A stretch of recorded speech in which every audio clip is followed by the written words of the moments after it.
Hi everyone, I'm Adrian from Seating Matters. I've just shot this short video to show you how we recommend to manoeuvre the Seating Matters chairs easily and safely.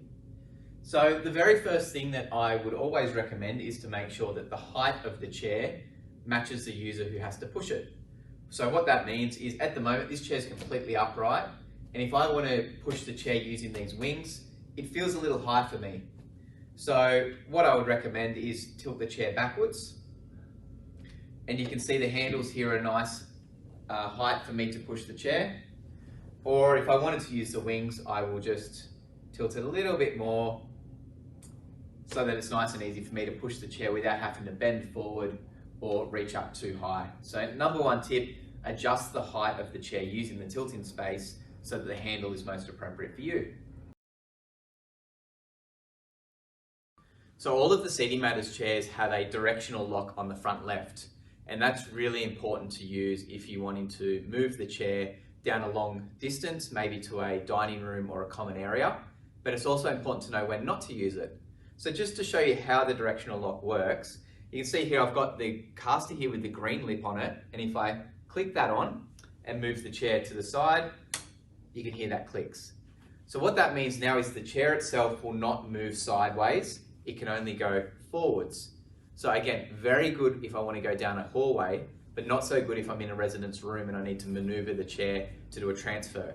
So we would always say that if you're in a room and you need to transfer the person, keep the directional lock off, and I can easily move the chair sideways around in a circle however I want to get the person into the chair safely. And then once I'm out of the room and I want to go forward down a hallway or across a long distance and I want to avoid that shopping trolley effect of the chair moving on carpet or on an uneven surface, click the directional lock on, let it click, and now we're safe to go straight. So now that we know how to use the directional lock, I'm going to show how we would push the chair using the directional lock across a long distance, maybe down to a dining room or a common area or something like that. So again, to activate the directional lock, we click on this green lever here, and you can see at the moment it's facing towards the camera. As the chair moves forward, you'll hear it click into place like so. And I'm ready to now maneuver my chair. One of the things is if you have someone who's particularly heavy in the chair, or you're walking on carpet or a surface which is quite absorbent, sometimes that initial push can be a little bit difficult.